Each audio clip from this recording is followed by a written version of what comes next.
las relacionadas con, pues sí, con lo esencial, con lo que tiene que ver más con la supervivencia de una sociedad. Y en ese sentido vemos, por ejemplo, el yacimiento de la Cabilda, que una aldea visigoda de hace 1300 años, que obviamente vivían de lo que les daba el medio. Aunque también hay que decir que en este caso el artículo que se presenta en este número tiene que ver con la relación que se establece entre la sociedad actual y el yacimiento y el patrimonio cultural, ¿vale? Pero bueno, obviamente es un poblado que vivía de lo que le daba el entorno, del mismo modo que lo hacía el despoblado de Carbonero, centrado sobre todo en la explotación, digamos, de la leña y el carbón. En el artículo de Gloria, de Pajares y Corrales, vemos una arquitectura centrada en guardar los productos agrícolas y los animales de esos rebaños ganaderos, de esa economía agropecuaria que caracterizaba a Hoyo en un momento, ¿no? Y en el artículo de José Manuel Blanco vemos que a finales del siglo XVIII las palabras del cura nos retratan un Hoyo en el que se vivía de pastoreo, de la cantería, de eso, de los materiales que daba el monte, la leña, el carbón. Entonces vemos esa economía más basada en lo esencial. Y bueno, como nos va a contar hoy Isabel, en todos los momentos siempre va a haber gente que se aproveche de cualquier circunstancia. Y en este sentido, Isabel nos hablará hoy del bandolerismo en Hoyo y Torrelodones a principios del siglo XIX. Siguiendo con la reflexión sobre que nos estaba dando esta situación del coronavirus, pensábamos que hay dos elementos esenciales que nos van a permitir o que nos van a ayudar a salir de esta crisis. Uno de ellos creemos que es esencial: la cooperación ciudadana, la solidaridad, la colaboración entre todos nosotros, vernos como elementos del mismo grupo, ¿no? Y otro de los elementos que nos va a permitir salir es el conocimiento científico. La ciencia va a tener muchísimo que decir, sobre todo en esta crisis, dadas sus propias características. En este sentido, tenemos 3 artículos más relacionados con ese conocimiento científico sobre el entorno de Hoyo y su sierra. Y hoy Hortensia nos va a presentar un artículo centrado en la figura de José Muñoz del Castillo, que fue pionero en los estudios de radiactividad en España y que le trajeron a Hoyo. Y de hecho, bueno, ahora nos contará ella, no adelanto más cosas. Y bueno, hay otros artículos también relacionados con esa parte de conocimiento más científico, uno sobre el patrimonio mineralógico, en el que nos asomamos a las minas y afloramientos de minerales en Hoyo. La colaboración ciudadana ha permitido, con la ciencia, ha permitido que se cree el Observatorio Ciudadano de la Biodiversidad de Hoyo, que está dando unos resultados espectaculares y que de hecho estas charlas de Zoom las estamos heredando un poco de ellos, porque llevan durante toda esta cuarentena haciendo charlas desde el salón sobre temas de patrimonio, geología y flora, un montón de cosas sobre la sierra, ¿vale? Luego la parte más social, o sea, en nuestro número también hay una parte más social a la que hemos llegado a través de 2 reclamos publicitarios, uno sobre la colonia Vindel y sobre el momento en el que se estaba construyendo esas primeras casas, y otro sobre la colonia de Peñalrayo, que utilizaba un eslogan para atraer a vecinos a Hoyo. El eslogan es Hoyo de Manzanares, salud, agua y mus. Y estas crónicas sociales las cerramos con el artículo de Gonzalo sobre el juego del chito, que es un juego que tiene referencias desde hace siglos y que en Hoyo sigue vivo hoy en día. El número de la revista lo abrimos, el primer artículo, lo hemos querido dedicar a nuestros predecesores, a una primera revista que se hizo en Hoyo, que se llamaba La Voz de Hoyo, que se publicó entre 1980 y 1981, y en ese sentido somos un poco herederos. Aquí estamos nosotros escribiendo otra vez sobre Hoyo. Y por último, se cierra este número con un artículo en el que se cuenta el trabajo que se está llevando a cabo desde la asociación en el archivo de Tavera. En este archivo hay documentos históricos sobre Hoyo, algunos de ellos, entonces se están localizando y eso va a permitir que tengan acceso pues vecinos y investigadores que tengan interés sobre la historia de Hoyo y nos permita seguir creando más artículos en este sentido. Así que creemos que nos ha quedado un número muy interesante que toca muchos temas y nada, tenemos ya muchas ganas de poder presentarlo, pero mientras, pues aquí estaremos cada 15 días hasta que nos dejen juntarnos. Así que nada, yo ya os dejo con Gonzalo, que presente a las autoras y vamos a disfrutar de la presentación. Muchas gracias. Buenas tardes a todos. Muchas gracias, Lucía, y a todos por asistir. Bueno, para mí es un placer primero presentar y felicitar a Hortensia por un motivo.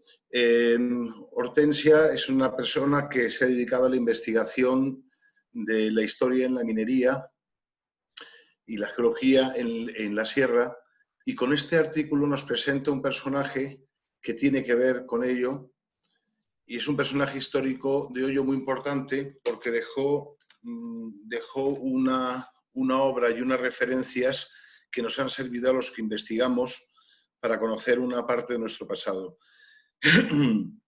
Pero es que además, con esta presentación, que Hortensia la baraja en dos, se centra en la figura de José Muñoz de Esto del Castillo, pero también en sus investigaciones y su efecto en Hoyo, lo que nos trae es una primera biografía que puede ser que queremos que sea, de hecho, que sea el inicio de artículos biográficos sobre personajes vinculados a Hoyo. Hoyo, a pesar de ser una población pequeña, a lo largo de la historia, por su cercanía a Madrid, por ser, sobre todo desde el último tercio del siglo XIX, un lugar de segunda residencia, pues empezó a ser el destino de una serie de personas que debemos rescatar por su vinculación al pueblo. Gran parte de esas personas, uno de ellos es José Muñoz del Castillo, otros son la familia Alcántara, don Francisco y don Jacinto. De hecho, tenemos en la portada una suerte de homenaje a su figura porque es una cerámica de un autor, de un ceramista, alumno de ellos, Ruiz Jiménez. Tenemos una serie de personajes que tenemos que ir rescatando poco a poco y en una labor investigadora y biográfica. Y esto es una suerte de camino abierto por Hortensia que le agradecemos, y además, no sé si lo ha hecho con esa intención, desde luego con esa intención lo vamos a tomar. Además, desde luego es un personaje muy acertado para empezar con una vía de biografías. Luego, en cuanto a la redactividad, pues la redactividad o la geología en Hoyo es muy, muy importante. La Sierra de Hoyo es una sierra pétrea, es una sierra que tiene muchísimo interés para los geólogos, para los investigadores de la naturaleza, por los restos históricos que ha dejado, por la cantidad de minas que ha habido, la búsqueda de minerales, de explotaciones, quizás muchos infructuosos o no suficientes para explotarse durante el tiempo, pero que han dejado un gran rastro, no solo en el monte, por los restos abandonados, sino también de documental. Y es una fuente también de investigación muy, muy interesante. Aunque ahora se plantee sobre la figura de una persona, es también un campo de acción. En este número, además, recogemos varios artículos donde este tema se recoge y donde creo que no abandonaremos nunca porque hay muchísima documentación que rastrear. Por eso agradezco mucho a Hortensia este ofrecimiento que nos ha hecho y, por supuesto, le invitamos a seguir colaborando con nosotros. Y no quiero distraer más y doy lugar a Hortensia para que presente el artículo. Muchísimas gracias. De acuerdo, Gonzalo, muchísimas gracias. Pues Hortensia, por favor, comparte pantalla y cuando quieras empiezas tu presentación.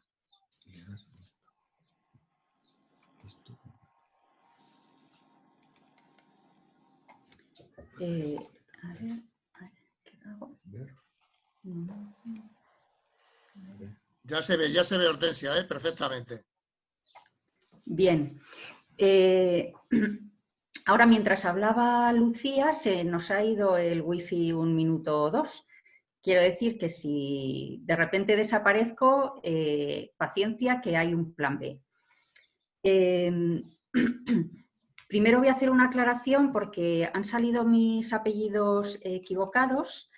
En los anuncios salía Hortensia Rubio Chamorro, no, es Hortensia Chamorro Villanueva. Una vez dicho esto, quiero agradecer a la asociación El Ponderal la oportunidad de publicar en la revista y de presentar hoy el trabajo. Dicen que un libro te lleva a otro libro. Me pasa algo parecido con las investigaciones que hizo Muñoz del Castillo. A partir de la publicación del libro sobre la mina Antigua Pilar de Colmenarejo, junto a Carlos González Amezúa y Luis Jordá, en 2014 puedo decir que un artículo me lleva a otro artículo. En 2017, El manantial Los Barrancos en Valdemorillo, con Aday López y Manuel García. A ver un momento. En 2019, Los minerales radiactivos del Espinar. Y el último hasta ahora es el que ahora estoy presentando. En este artículo es en el que más he profundizado en la figura de Muñoz del Castillo y en el laboratorio de radiactividad que fundó. Luego ya la segunda parte va a tratar sobre investigaciones que realizó en la Sierra de Guadarrama y más concretamente en Hoyo de Manzanares y su relación con una de las casas más emblemáticas, que es la Casa Tanucci, a la que él le dio el nombre de Villa Carmen.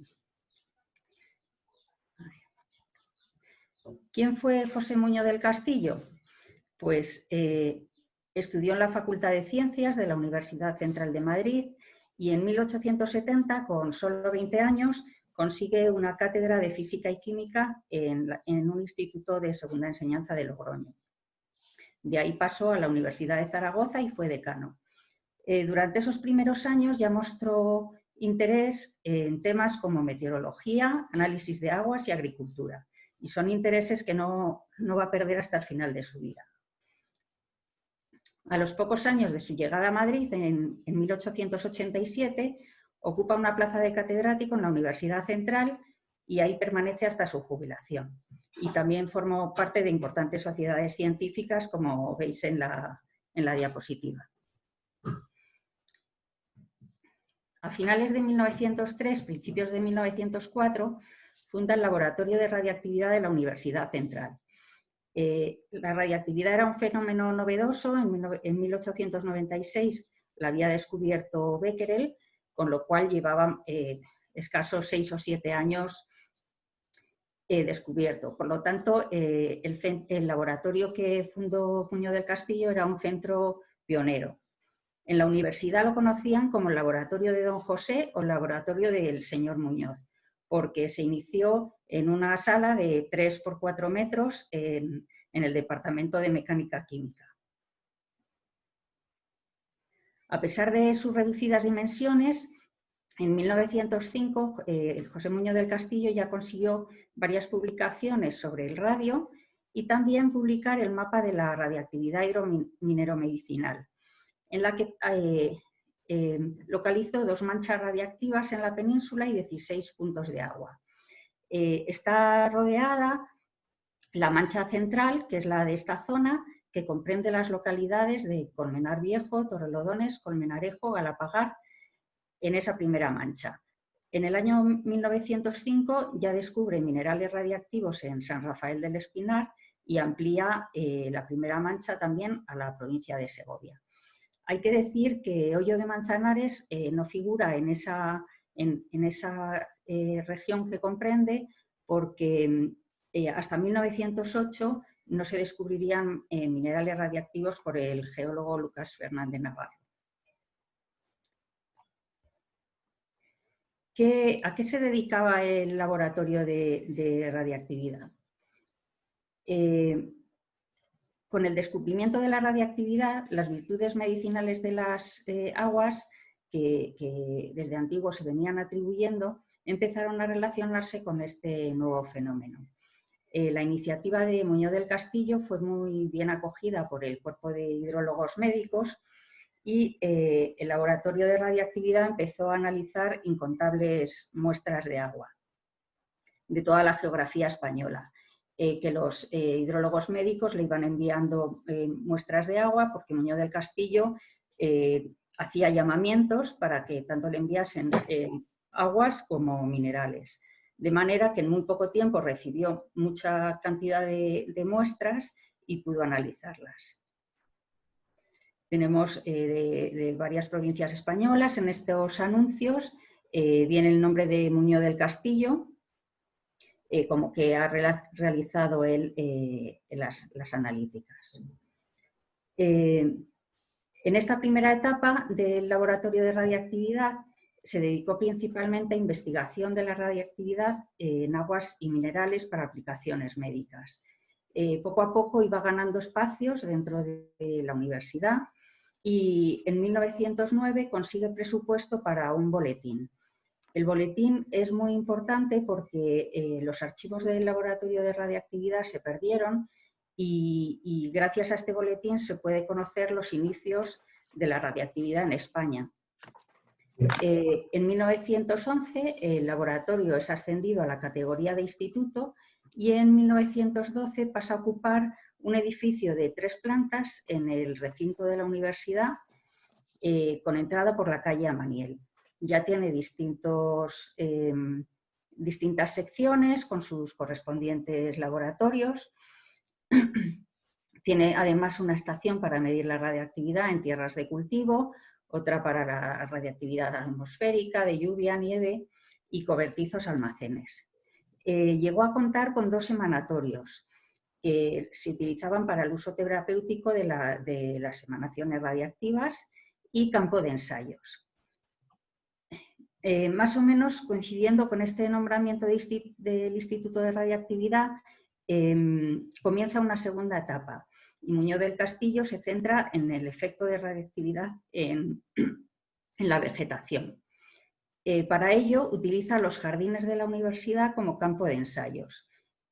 Aquí voy a hacer un paréntesis. He puesto esta imagen del boletín del Instituto de Radiactividad, sale el edificio de 3 plantas y los jardines. La Universidad Central estaba emplazada en la zona de noviciado, ocupaba el terreno de un antiguo noviciado de jesuitas que tras la desamortización terminó en manos de la Universidad Central. En lo que queda de estos jardines, actualmente se encuentra uno de los árboles catalogados por la Comunidad de Madrid como árbol singular. Se conoce como la encina de Amaniel o la encina de la antigua universidad.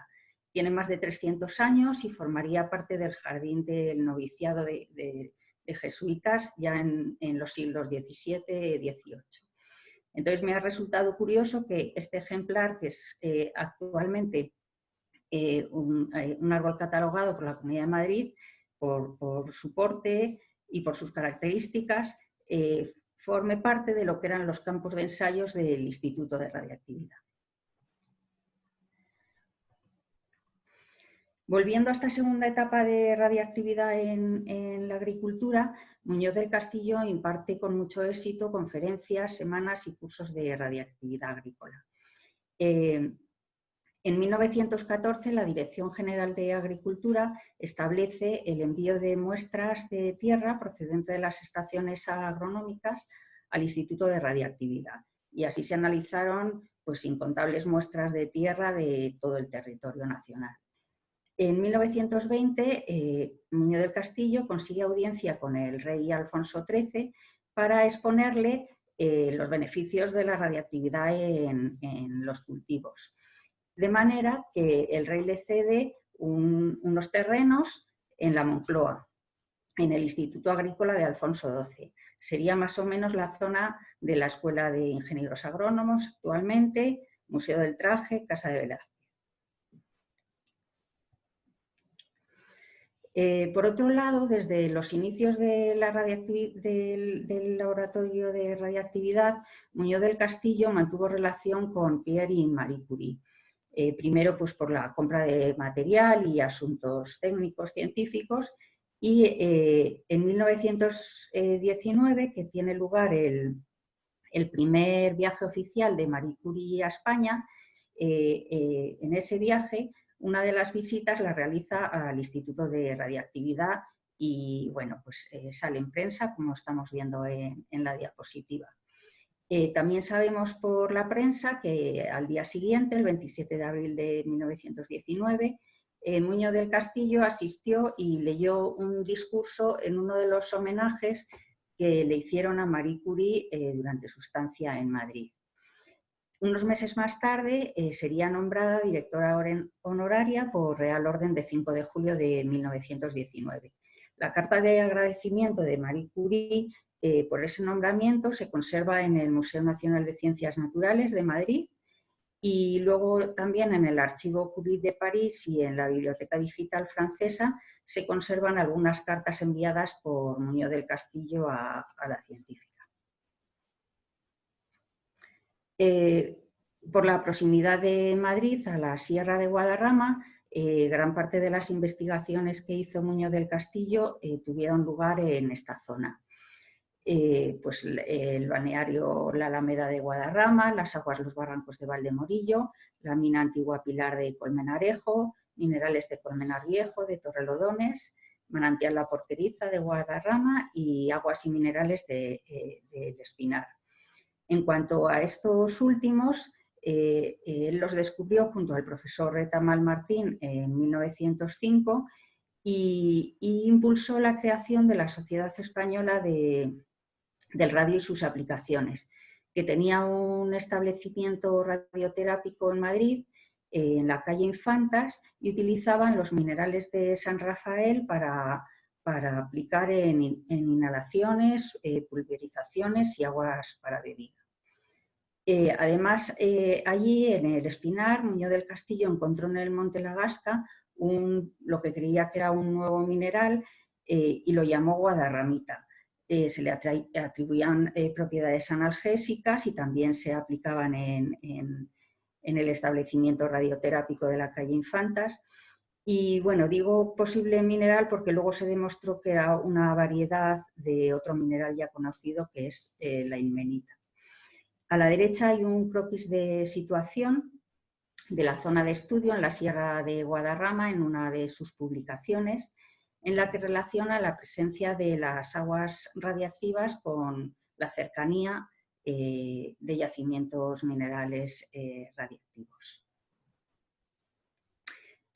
Esta es la portada de la publicación del croquis anterior.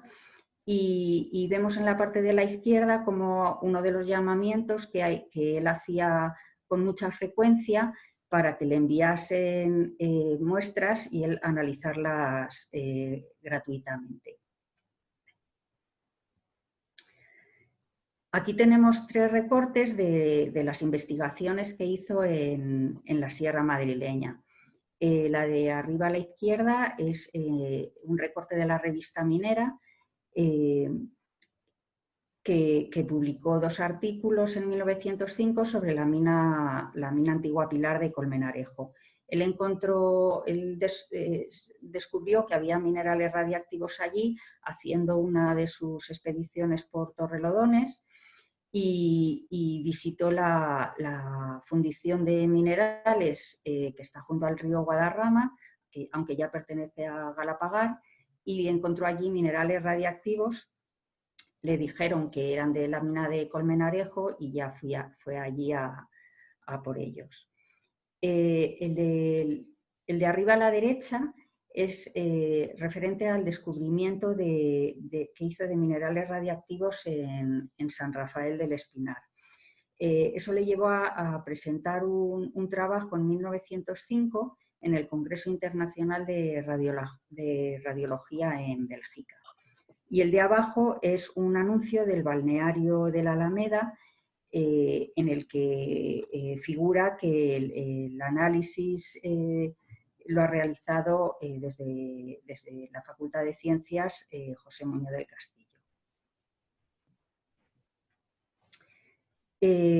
Durante muchos años los balnearios añadían la coletilla a sus anuncios de las aguas más radiactivas, pero las más radiactivas eran las de Valdemorillo.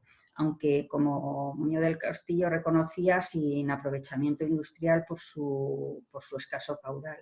A modo de comparativa, aunque la unidad de medida que antes usaban ya no se usa, voltios hora litro, las aguas de Valdemorillo dieron resultados de 50.000, las de Lérez en Pontevedra 10.000 y las de la Alameda de Guadarrama 2.184. ¿Por qué Muñoz del Castillo eligió Hoyo de Manzanares como segunda residencia? Pues de entre todos los municipios que visitó durante sus investigaciones, decidió comprar un terreno en Hoyo de Manzanares, probablemente por la fama que tenía de lugar saludable, con baja mortalidad infantil y adulta y larga longevidad. Además, eso le impulsó a hacer un estudio radiactivo a ver si se debía a las características radiactivas del término. Analizó las aguas y llegó a los resultados que las de la Mariquina y la Reina, las fuentes La Mariquina y la Reina, eran las que presentaban mayor radiactividad. Sobre todo la Reina, que está en un paraje muy utilizado, estaba en un paraje muy utilizado por cazadores. Del Barranco del Cura y Linar de los Fresnos, dijo que el agua de ambos embotellada semeja algo a la leche. Me imagino que sería por la turbidez o la coloración que daban una vez embotelladas. De la fuente pública y fuente de la Paloma, decía que tenían una potabilidad absoluta y ejemplar, y de la Hontanilla y de la Iglesia o Frontón decía que estaban en pésimas condiciones porque entraba agua de lluvia y que la corporación municipal debía poner remedio a eso. Además, analizó la radiactividad del suelo, del aire, y concluye que Hoyo de Manzanares es un sanatorio natural de primer orden debido al beneficio de la radiactividad. Y leo textualmente: capaz de sobreponerse a la falta total de higiene pública y a lo rudimentario de la higiene privada en que allí se vive. En esos momentos la población de Hoyos oscilaría entre 400 habitantes o algo así. En 1916 compra un terreno a Paula Blasco Martín. Según palabras de Muñoz del Castillo, era un terreno con aspecto de charca salpicada de juncos que se secaba en verano. Al poco tiempo, los representantes del ayuntamiento se reúnen para regularizar las líneas de fachada, y Muñoz del Castillo también pide permiso para construir un pozo negro. En 1917 pide permiso para poner árboles y hermosear la plaza de Hontanilla, con la condición que el ayuntamiento se comprometa a su conservación.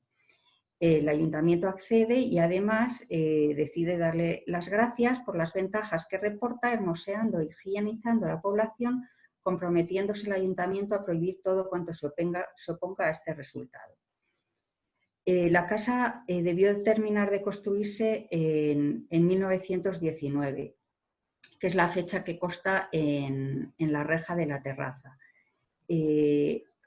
A partir de ese momento, el tono entre Muñoz del Castillo y el ayuntamiento da un giro. En el archivo municipal de Hoyo, allí en los libros de entrada y salida, un montón de apuntes referentes a Muñoz del Castillo y los problemas que tuvo con el ayuntamiento.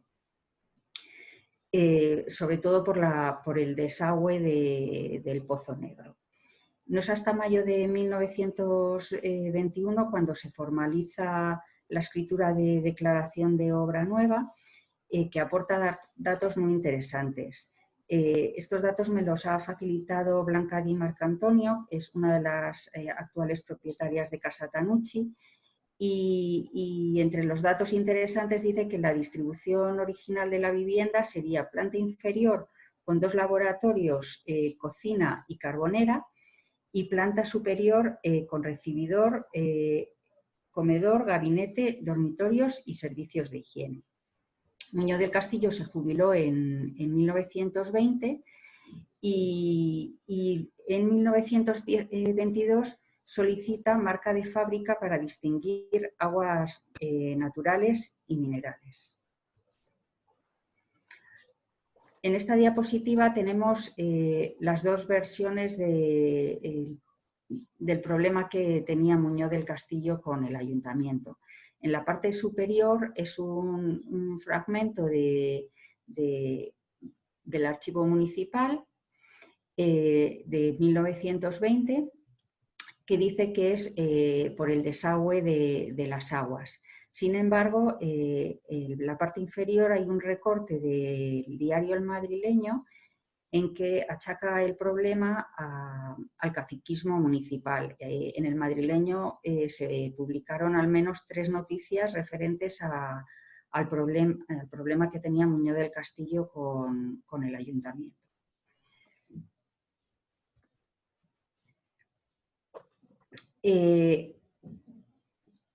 Hubo 2 arquitectos en Villa Carmen. El primero fue Julio Cuyán, que parece ser que murió repentinamente, y entonces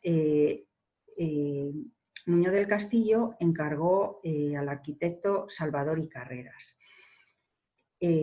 Según sus palabras, reputado especialista en obras hidráulicas para saneamientos y humedades. Fue este quien solucionó acertada y definitivamente el problema de la insalubridad del terreno y del edificio y el del aislamiento de los veneros de agua, con posibilidad de captación de los principales manantiales.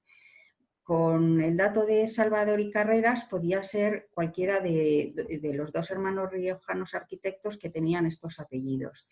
El hecho de que uno de los principales manantiales de Villa Carmen se llamase San Amós, indica que sería Amós Salvador y Carreras probablemente el segundo arquitecto que se incorporó, porque también uno de los otros manantiales, por ejemplo el encauzamiento Virgen del Carmen, sería en honor a la primera mujer de Muñoz del Castillo, que murió en 1908, y el pozo de la cocina o de San José pues, coincide con el nombre de Muñoz del Castillo. Este arquitecto, Amós Salvador y Carreras, hizo una obra muy conocida, que por eso he puesto esa página de La Esfera. Hizo una obra muy conocida en Madrid, que fue la fábrica de la perfumería Gal. Ya desaparecida. Estaba en la zona de Moncloa, donde actualmente se ubica el actual edificio Galasia. En las calles Fernando el Católico, Fernández de los Ríos y Isaac Peral, pues por esa zona. También proyectó y realizó algunos trabajos en la Sierra de Guadarrama, como el sanatorio antituberculoso Lago Entablada y otras obras en el Escorial. No tengo claro en qué momento se hizo cargo de la obra de Villa Carmen, si ya cuando se incorporó, cuando se había acabado la edificación y él solo se ocupó del desagüe de aguas, o si también se hizo cargo de parte de la edificación. Eso no he conseguido averiguarlo. Muñoz del Castillo indica la existencia de hasta 17 veneros radiactivos en la finca y por ello habla de la instalación de lo que denomina una estación hidrorrádica en Villa Carmen. En el año 1922 presenta en el registro de la propiedad industrial la solicitud de inscripción de la marca de fábrica Hoyo de Manzanares, Villa Carmen, la mejor agua de sierra. Aquí tenemos 2 páginas del expediente. La firma que hay es del agente de propiedad industrial que lo presentó. Según los boletines oficiales de propiedad industrial, fue concedida en 1923 y caducó en 1933.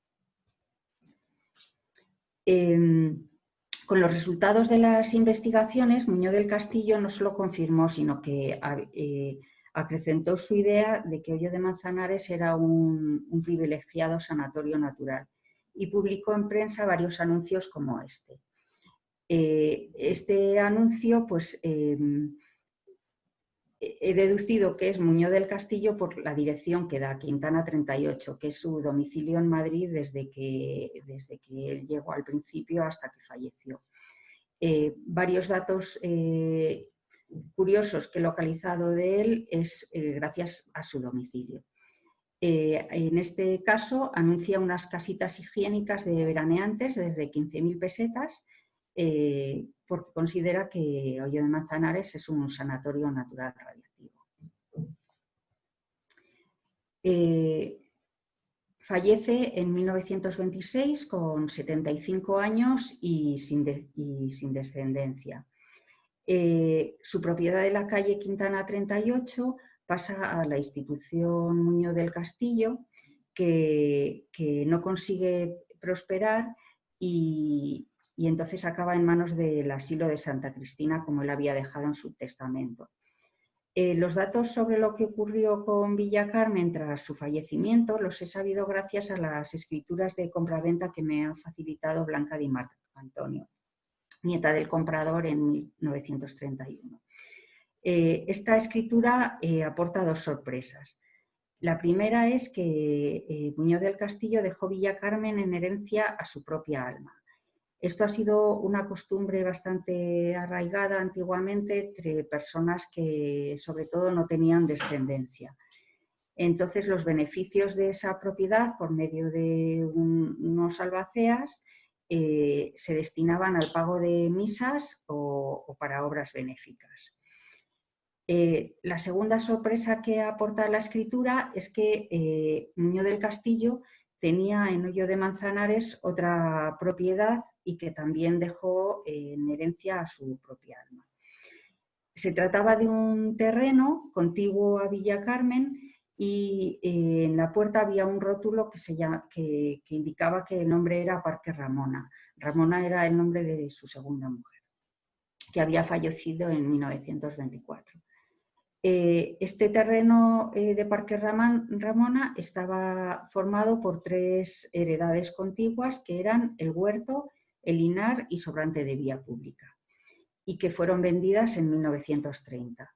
Villa Carmen fue vendido en 1931 a Santos Jiménez Jiménez por subasta pública y él le cambiaría el nombre a Casa Tanucci, que es como se conoce actualmente. Y la pregunta es, ¿dónde estuvo Parque Ramona? Pues este es un mapa de población de Hoyo de Manzanares de 1956. Villa Carmen está aquí cuando empieza la curva de la carretera de Torrelodones a Colmenar Viejo. Entonces hay varios datos por los que yo he intentado averiguar dónde estaría Parque Ramona. Por un lado, la escritura de compraventa dice que era contiguo a Villa Carmen. Por otro lado, la publicación de Muñoz del Castillo de Radiactividad en Hoyo de Manzanares, que publicó en 1923, dice textualmente que el solar estaba situado entre la calle de la Cruz, la carretera de Torrelodones a Colmenar Viejo y el arroyo que cierra triangularmente el terreno. Como la calle de la Cruz es esta, y también me parece que esta, o por lo menos esto es la Plaza de la Cruz, pues yo en un primer momento pensé que Parque Ramona pudo ser esto. Pero Antonio Tenorio me ha pasado mapas antiguos, información, y este terreno ya estaría construido en las primeras décadas de 1900, con lo cual no podría ser. ¿Dónde estaría Parque Ramona? Pues no lo he podido averiguar. Únicamente el dato de que era contiguo a Villa Carmen y da varias veces la referencia de la calle La Cruz. Entonces, bueno, pues eso para otra investigación. Y ya para terminar, quiero hacer referencia a esta publicación. Es de un investigador, Néstor Herrán, que ha estudiado los inicios de la radioactividad en España y conoce muy bien la figura de Nuño del Castillo y el Laboratorio de Radiactividad. También hizo su tesis doctoral en 2006, titulada Radiactividad en España, ascenso y declive del Instituto de Radiactividad 1904-1929. Y por otra parte, el artículo que va a salir publicado en Apuntes del Ponderal 3, que contiene algunos aspectos que he dejado al margen por no extenderme demasiado. Entonces, con esto he terminado. Oye. Muchísimas gracias, Hortensia. Este es el aplauso que seguro que te dan las 29 personas que están ahora mismo conectadas. Me ha parecido interesantísimo, documentadísimo, como todo lo que tú haces. Entonces, nada, pues muchísimas gracias, Hortensia. Lo leeremos con muchísimo gusto y encantados de tener a gente que se documenta tan bien y que escribe tan bien. Muchísimas gracias, Hortensia. Gracias. Bueno, pues ahora, si queréis, podéis hacer alguna pregunta a través del chat. Me está diciendo Manuel que enhorabuena por la presentación. Y aquí Antón me pregunta, y os animo, si queréis alguno, no tenemos mucho tiempo, pero bueno, alguna pregunta más podríamos hacerle a través del chat y yo se la transmito a ella. Antón comenta que qué curioso que la radioactividad beneficiase a la salud, que en esa época se considerara algo salubre. ¿Qué puedes tú comentar al respecto?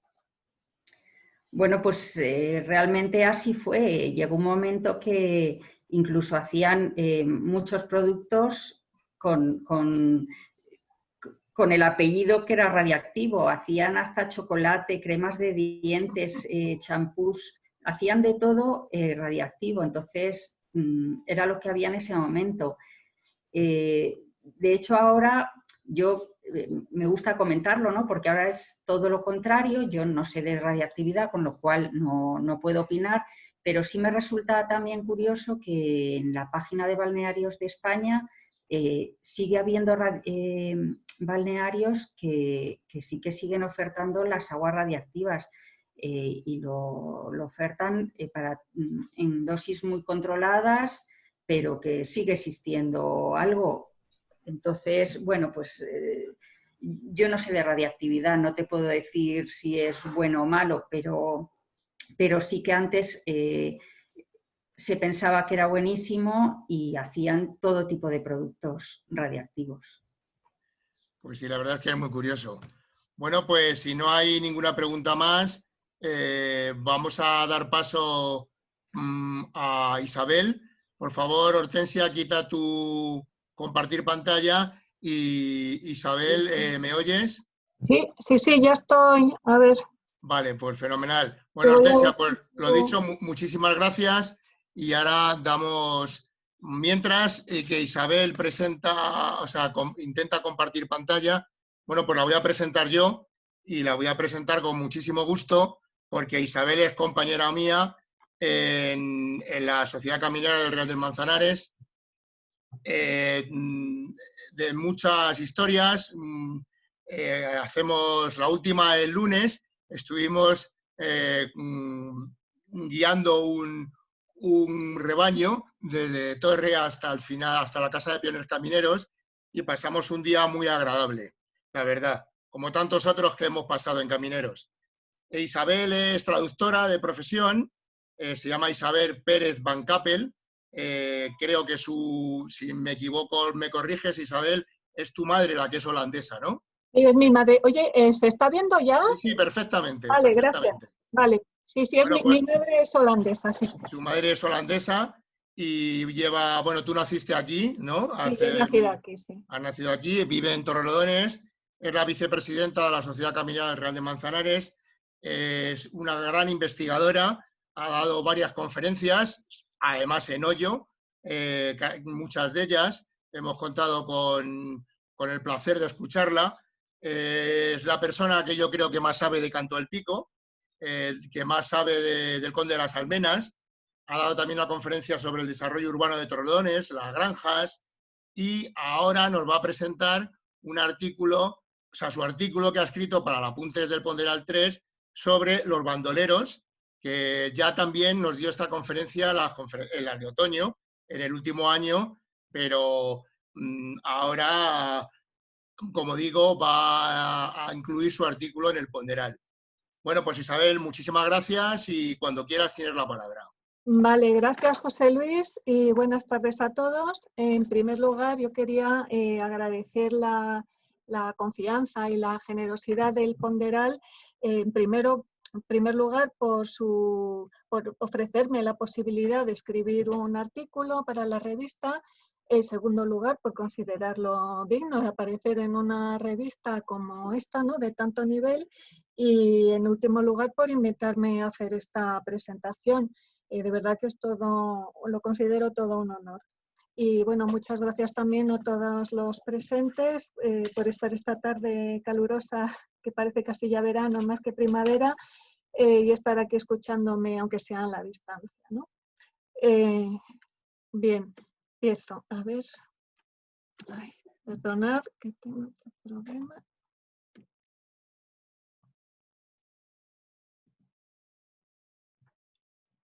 Ay, perdona que tenía un problema con las teclas. Bueno, como veis, yo creo que el título del artículo, Una historia real de bandoleros entre Hoyo de Manzanares y Torrelodones a principios del siglo XIX, no deja lugar a dudas, es suficientemente explícito, ¿no?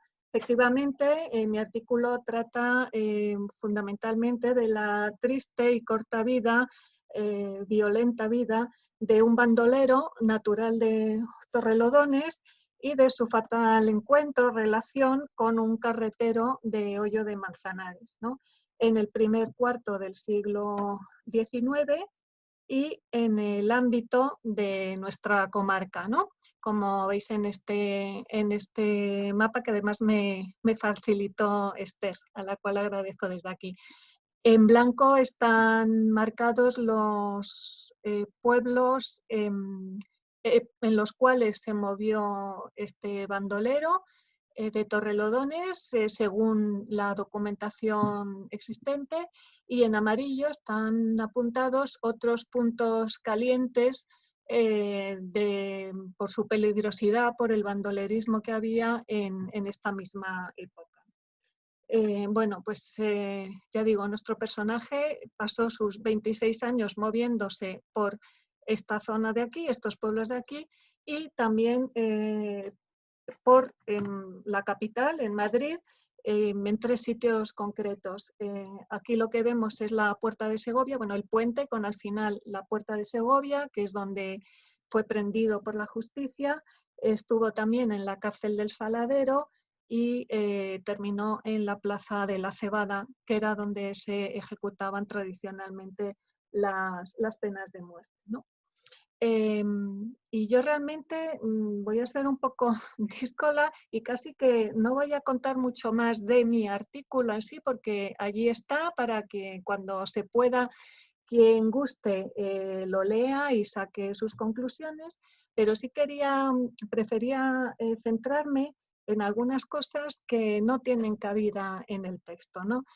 Me estoy refiriendo, este podría ser el título de mi charla, ¿no?, de cómo y por qué escribí este artículo, ¿no?, que son algunas cosas que yo creo que pueden ser interesantes, pero que no aparecen en el artículo. Bueno, de la relación entre Hoyo de Manzanares y los carreteros, la importancia de los carreteros en la historia de Hoyo, no me meto porque hay entre vosotros, bueno, sabéis todos mucho más que yo seguro.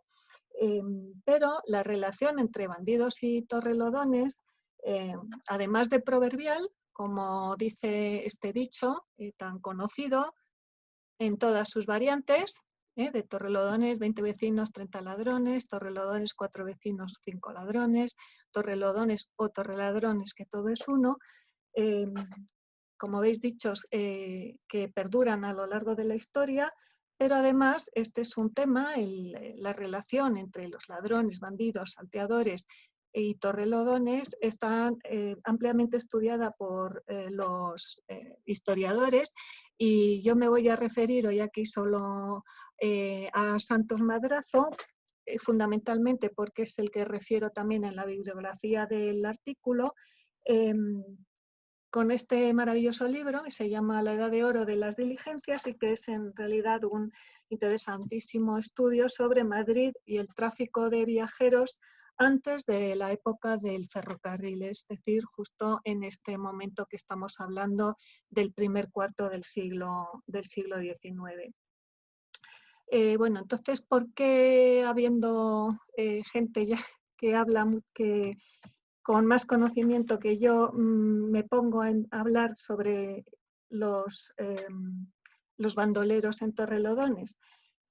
Bueno, yo lo que pretendía o pretendo con el artículo y lo que he pretendido en las charlas es ponerle, si no cara, sí por lo menos nombres y apellidos a un fenómeno histórico, es verdad, pero que tiene también mucho de folclórico y de legendario, ¿no? Como veis aquí, cuando estos son todo fotografías sacadas de Google, si tú pones bandolero y en imágenes, lo que te sale generalmente pues son esta especie de popurrí como veis, de imágenes muy folclóricas de un fenómeno histórico, ¿no?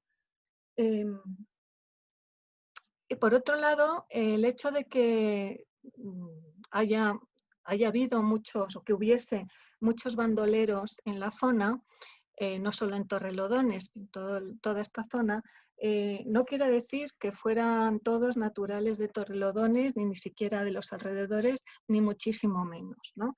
De hecho, el único del que teníamos noticia hasta ahora era el famoso Isidro, el de Torrelodones, que pertenecía a la banda del todavía más famoso Pablo Santos y cuya leyenda recoge ni más ni menos que el insigne Constancio Bernaldo de Quirós en su obra, su monografía sobre la pedriza del Real de Manzanares, ¿no?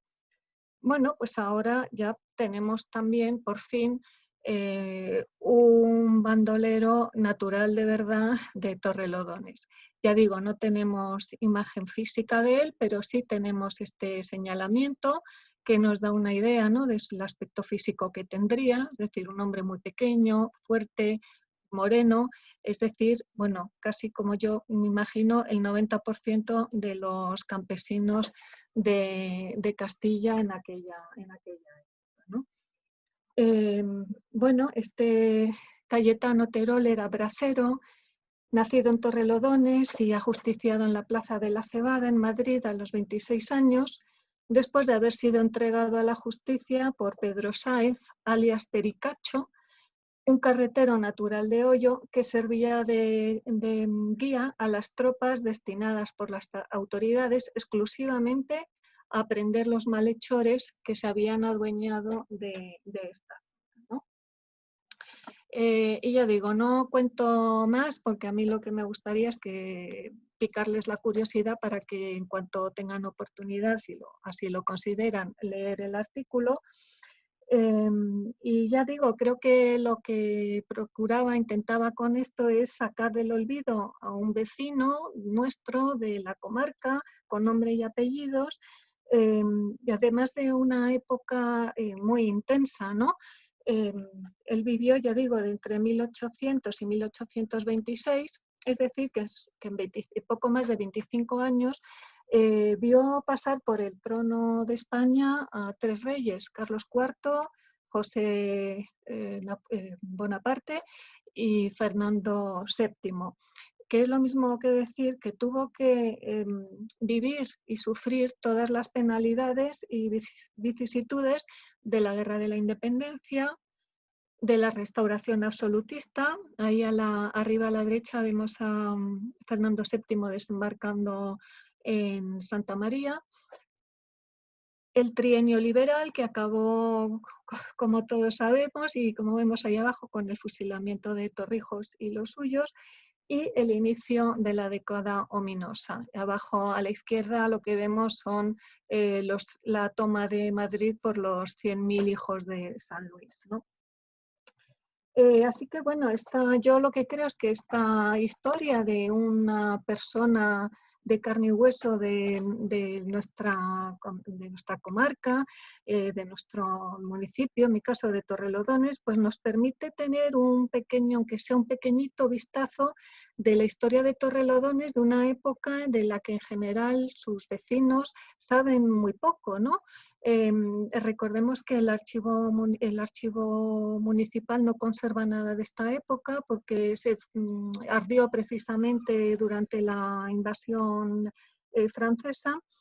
Y entonces hay mucha gente aquí que piensa que desde que por aquí pasaron los musulmanes en el siglo X hasta que llegaron los veraneantes a principios del siglo XX, pues como que esto era un páramo donde no pasó nada. Y han pasado muchas cosas como nos lo demuestra esta historia de este Cayetano Terol, ¿no? Bueno, y esto sería el porqué, ¿no? de contar esta historia. Ahora me gustaría hablar el cómo, porque podría parecer que me he inventado una novela. Bueno, no, esto no es así. Cayetano Terol existió de verdad, yo no me lo he inventado. Y llegué a él pues por una serie de carambolas, como suele suceder en la investigación, ¿no? Investigando sobre un tema muy amplio pues, para otras charlas, que es el tema de Torrelodones en la literatura, de cómo, por qué y cuándo aparece la palabra Torrelodones en la literatura, pues en la correspondiente al siglo XIX, entre las cosas curiosas e interesantes con las que me topé, hay un libro que me llamó mucho la atención, muy interesante, que es este de aquí, se llama Páginas de sangre, historia del Saladero, por un tal Francisco Morales, y que es, en primer lugar, es un alegato contra la pena de muerte.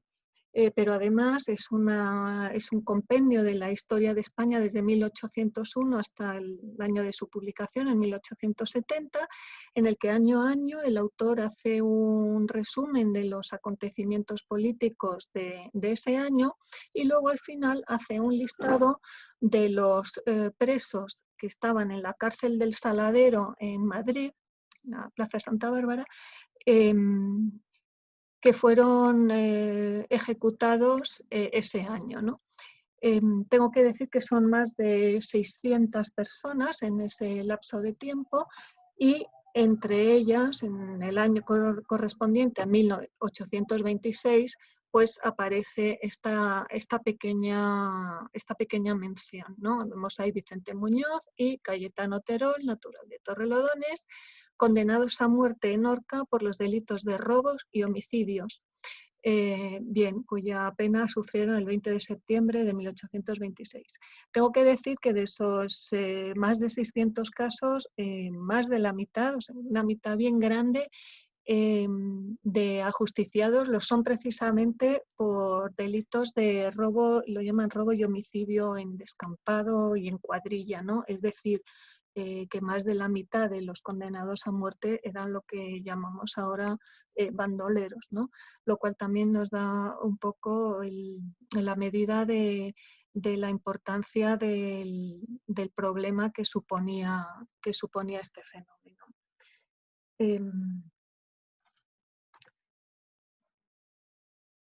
Bueno, cuando me encontré con este nombre, Cayetano Terol, yo claro, pregunté a más gente, nadie sabía nada, no se había ido a hablar, pero tuve la inmensa fortuna de que cuando puse el nombre de Cayetano Terol en el buscador de Google, pues me salió enseguida el plano del tesoro, ¿no? Que es este pantallazo que veis aquí del archivo del portal Pares de los archivos de España, y como veis ahí, el causa contra Cayetano Terol por robos y asesinatos en despoblado con armas sin cuadrilla. Es decir, que existía este hombre y que además se conservaba la causa judicial, los documentos de la causa judicial que le habían llevado a la horca, ¿no? Y así que eso lo pude consultar en el Archivo Histórico Nacional y así conseguimos recuperar para para la historia del municipio, de la comarca, un personaje que estaba completamente perdido y olvidado, ¿no? No todos los bandoleros terminan siendo personajes de leyenda, ¿no?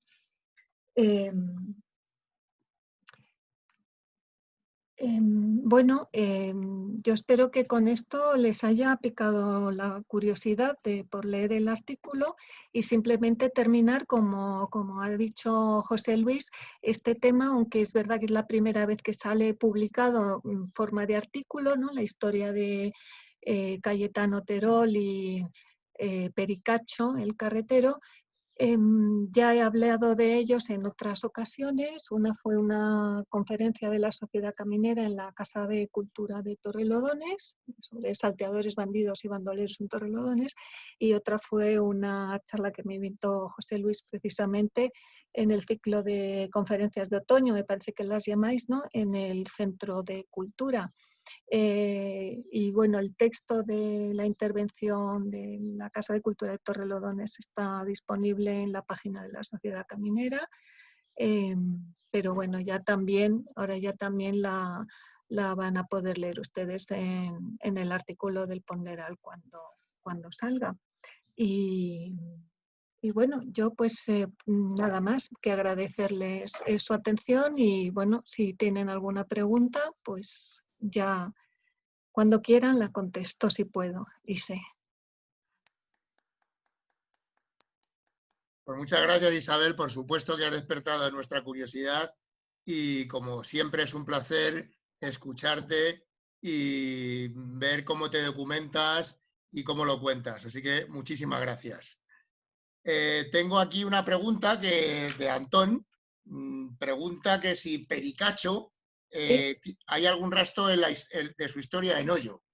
Pues mira, yo no lo sé, yo pregunté porque además yo sé que ahí en la asociación tenéis a alguien que andaba o ha estudiado los apodos del pueblo y yo le pregunté a Antonio si le sonaba de algo este nombre de Pericacho, este alias de Pericacho y no me supieron decir más, no lo sé, yo no lo he encontrado por otro sitio, no.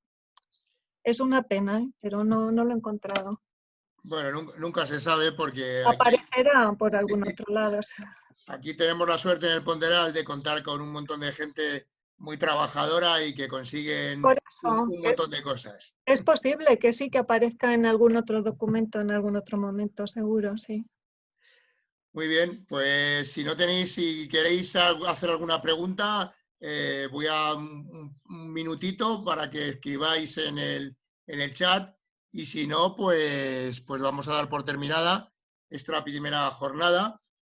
Muchísimas gracias a Hortensia, muchísimas gracias a Isabel, a todos los que habéis estado al otro lado de las pantallas y bueno, comentaros que dentro de 2 semanas pues seguramente habrá otra presentación como hoy de otros 2 artículos y desearos a todos que os vaya lo mejor posible, ya cada día nos queda menos y una actividad como esta creo que es interesantísima.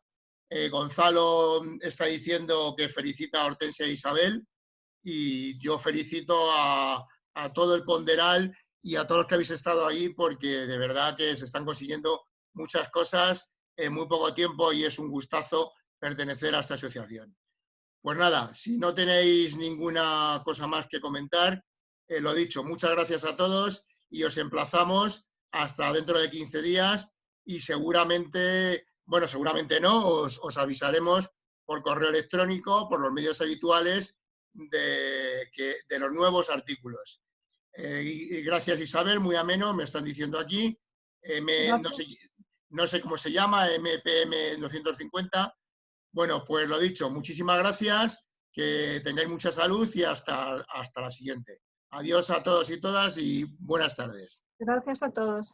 Adiós Isabel. Hasta luego.